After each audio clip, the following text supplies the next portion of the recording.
What's cracking, everybody? Ferrothorn and Maggie here, bringing you some Pokemon Go Battle content. And in today's video, we are bringing you a Shoutcast in the Ultra League Premier Cup.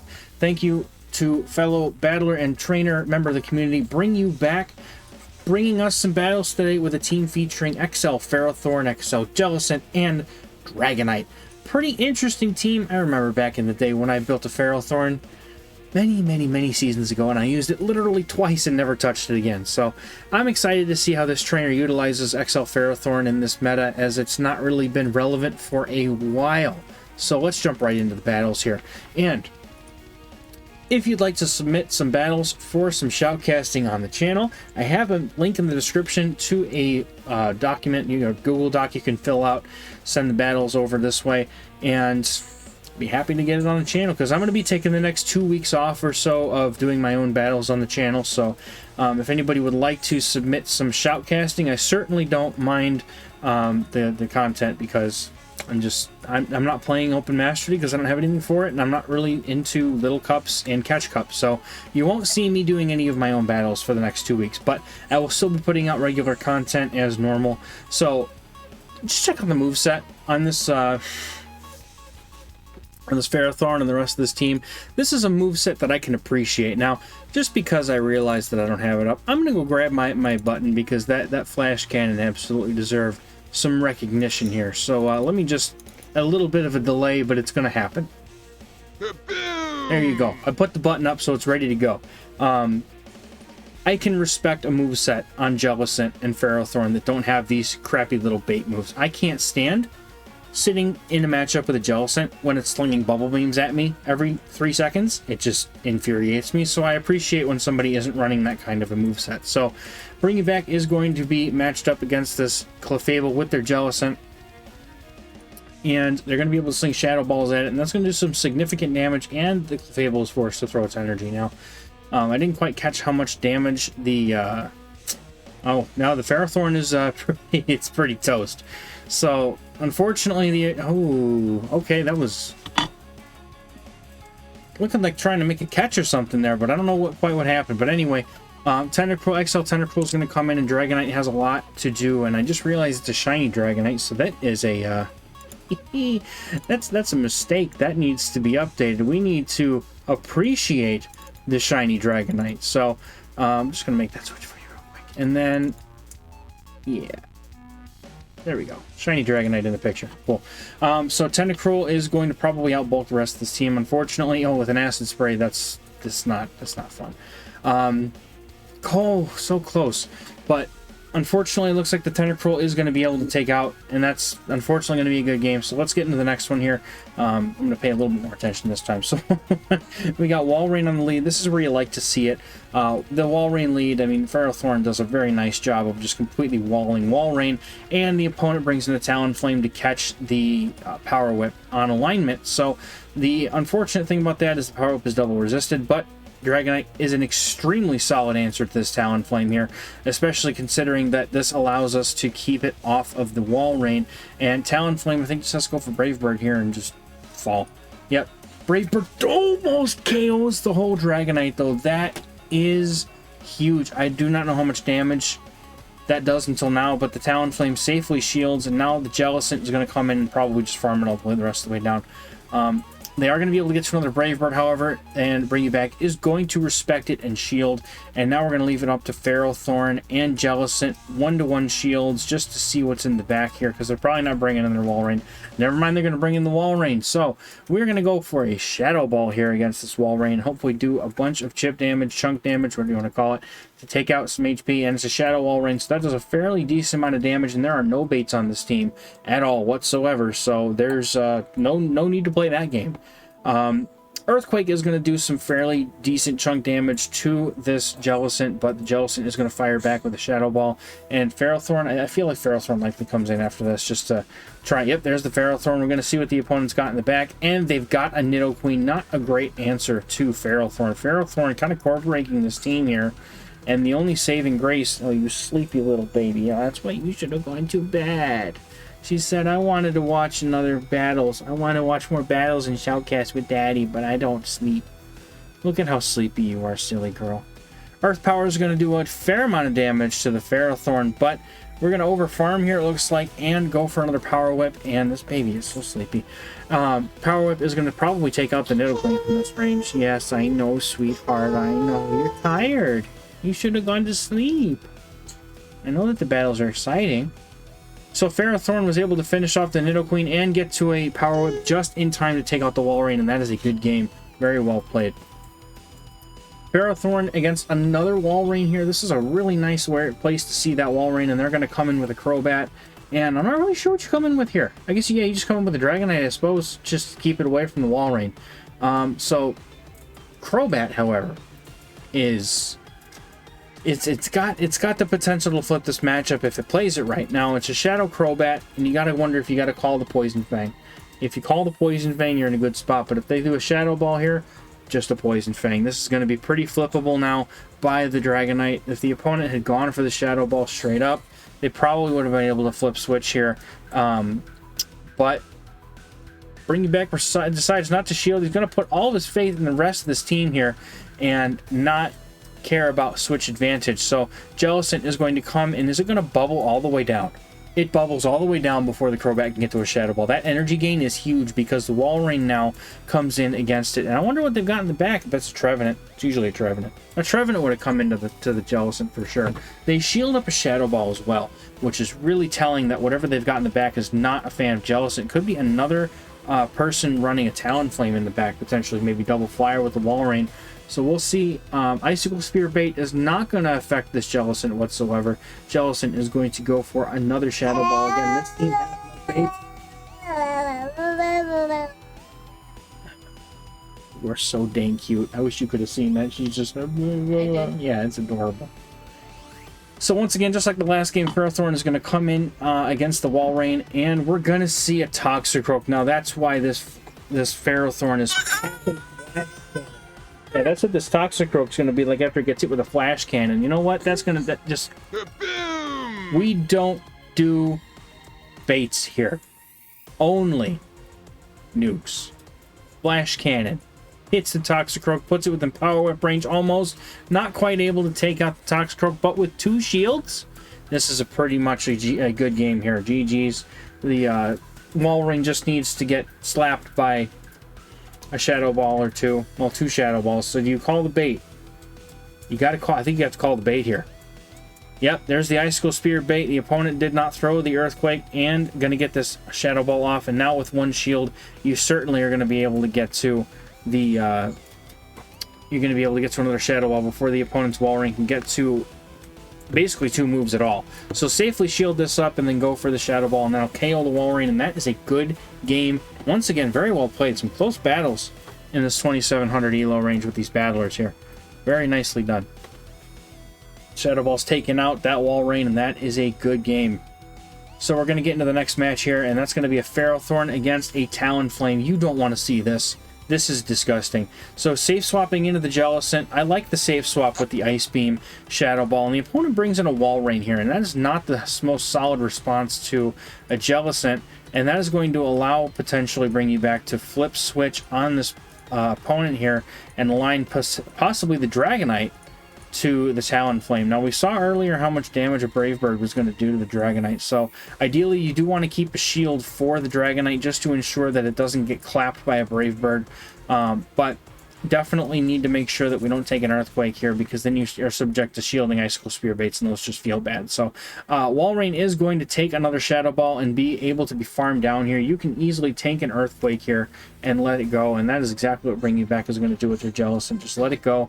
Earthquake will do some damage here, but the opponent definitely can't come back in with their Talonflame, and it's a Trevenant. Now, Bring You Back goes for the Ice Beam. Here you definitely want to go for the Shadow Ball because it's got same type attack damage bonus, as well as just being, you know, more damage. So Shadow Ball is definitely the move to go for here in that situation. But Ferrothorn is going to come in to the Trevenant because it doesn't want to be up against the Talonflame by any means. But Dragonite looks like pretty much the win condition here. If the Dragonite can get some farm against the Talonflame, then it looks like Ferrothorn is kind of just here to waste the energy and resources of this Trevenant. So we're going to see how these trainers handle the situation. Fortunately, not going to be able to get to that flash cannon with the with the Ferrothorn here. But Dragonite's going to come in and try and start to Dragon Breath down, and unfortunately has to give up its only shield to this Trevenant, flinging a Shadow Ball. Now hoping to get to 2 Dragon Claws. This Trevenant's going to probably no-shield this and just save its shield for the Talonflame, because Talonflame, again, just needs to get to 2 more Incinerates, and it's going to be able to take out this this Dragonite with the Brave Bird, and that's going to be a good game. Unfortunately, Talonflame with any sort of shield or energy advantage, even if the alignment's not so great, is just absolutely frustrating to deal with. It's just so good. So Brave Bird is going to absolutely take out the Dragon, and unfortunately, we kaboom on the Dragonite. Unfortunately, not going to be able to take that one. But at the end of the next game, we have Venusaur. You have the hardest answer in the game to Venusaur, just about. The opponent brings in a Typhlosion, and thankfully Bring You Back is able to react quick enough to not get that Incinerate damage taken on the Ferrothorn. Now, you have to respect the Solar Beam. If that was enough for Solar Beam, that's going to be a pain. But Blast Burn is going to come through instead. I wasn't counting. I don't know if that was enough for it or not. But if the opponent had gotten to 4 Incinerates, that would have been enough for a Solar Beam, and I would have shielded that. That would have been painful. But the opponent just lets it go, and this is definitely not enough for the Solar Beam. So you can no shield this and let it go. And then Venusaur is probably going to get a nice little farm here, but that's okay, because you can still lock on the Ferrothorn to it and just absolutely wall the Venusaur's energy. And the opponent is waiting out the switch clock here just to make sure that they can get to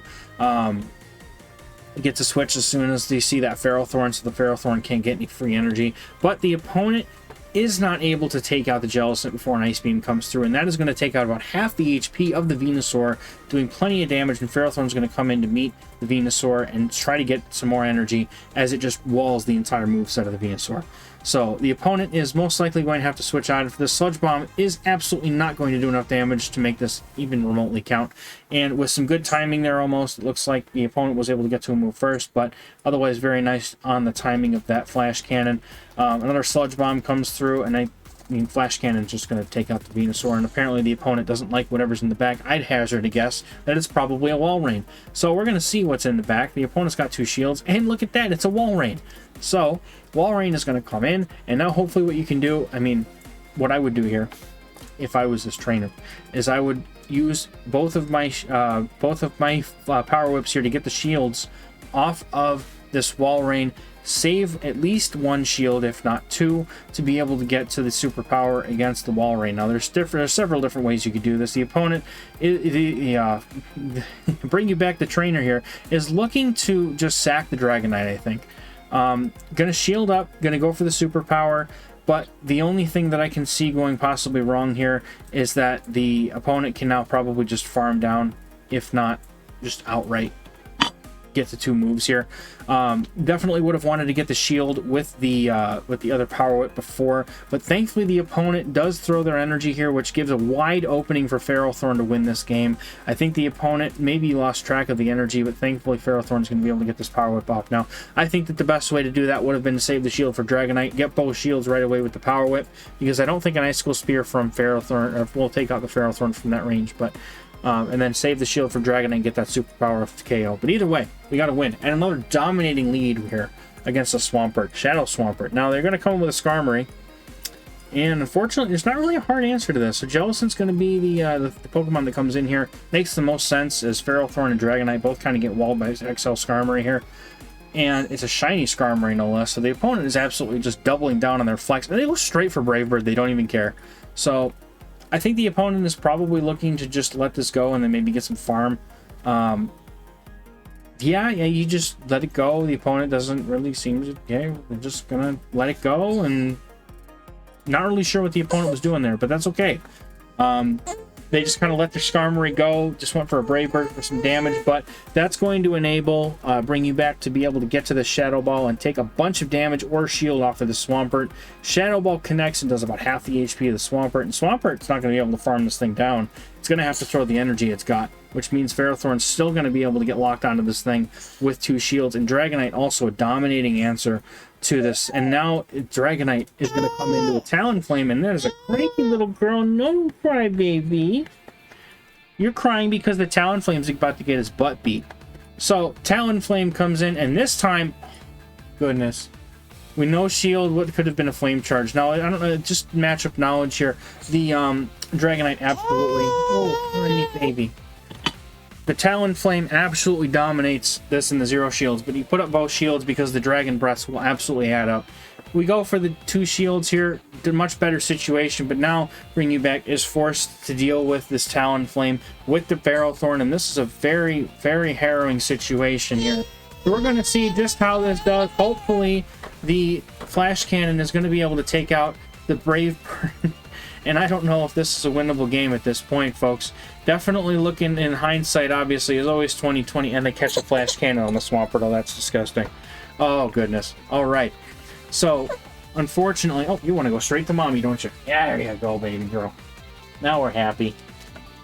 Unfortunately, that Swampert is going to be able to take out the Ferrothorn, and that's going to be a good game. I definitely think the main mistake there was definitely not shielding that first Brave Bird. You always go for the 2 shields if you have to, because that way you can guarantee the win. Opponent comes straight in with Greedent, and then it's the tackle Greedent, and then it's not an answer to Ferrothorn. And that's okay. Technically, we've got 3 answers to Ferrothorn, or answers to Swampert on this team, so easily can just stay in here and deal a lot of damage to this Greedent, potentially threaten shields with the second Power Whip here. Definitely want to keep the Jellicent on the bench, though, for this one, and Dragonite just does so much better against Swampert. So, really no reason to swap out here. Just play it out with the Ferrothorn. You do enough damage with walling the Greedent in the first place, and all Greedent can really do here is go for crunches. Body slams aren't going to do very much, are they, Meg? Yeah, you smiley. You silly girl. The opponent does shield, though, attempting to try and win this matchup with their Greedent, but those resisted tackles are only going to do so much. Opponent's going to go for Body Slam here, and Ferrothorn no shields. It's actually a crunch. No shields, and it's back-to-back moves. You could go for another move, but I think the best move here is just to farm down with Dragonite and force the opponent to come in with their 3rd Pokemon here. So, going to come in with Jellicent instead. That makes sense. You double resist the tackles, and you can just go for the you can go for the Bubble Down. Forgot that doesn't have Hex. Now, Crunch is going to do a lot of damage, but it's not going to do enough to really put much more than a dent into the Jellicent. And the opponent's going to come with Togekiss, not knowing that this Jellicent has Ice Beam, and you absolutely have to keep Dragonite away from this Togekiss. Ice Beam is going to do plenty of damage, and hopefully with 2 shields, that's going to make it so that they can stay in. But the opponent decides to swap in their Swampert to try and draw out the 3rd Pokemon, and now Dragonite's going to dominate this matchup because Earthquake is not going to do anything, and Swampert is not going to be able to tangle with a Dragonite by using just the Hydro Cannons against it with a shield down. So, Dragon Claw is going to do a bunch of damage here, and it looks like, I mean, as long as you get rid of the Swampert, and hopefully, maybe you can get a shield off of the Togekiss, but I don't know if you can get to, so that, no, this is the correct move here. You just no shield, you farm down with Jellicent, and you're going to be able to get to another Ice Beam against the Togekiss, because without this farm down, you weren't getting to another one. You don't need the shields for Togekiss. It's charming you. You don't need the shields. So, taking the shield here, getting the extra farm against this Swampert enables this trainer to get to 2 Ice Beams, and that is a very heads-up play by not going for the energy and letting them get that farm down against this Jellicent, with the Jellicent against the Swampert. That's going to enable now this, what would have been a loss, now to turn into a win. That's a heads-up play. Very well done by Bring You Back. Trainer absolutely just nailed it on the head there. Very well done. And that's going to be a good game. And that's going to be the last battle of this video. Once again, XL Ferrothorn, Jellicent, and Dragonite putting in work in the Ultra League Premier Cup. And once again, I'm not going to be doing any of my own battles for the next couple weeks. So I'm open for Shoutcast. If y'all want to send in some Little Cup remix, some cool teams, or some Open Master League cool teams, I'm down to Shoutcast them if they think they look cool. And that is going to do it for me for today, folks. I hope to see you in the next video. Thank you so much for watching. Catch you next time. Bye-bye.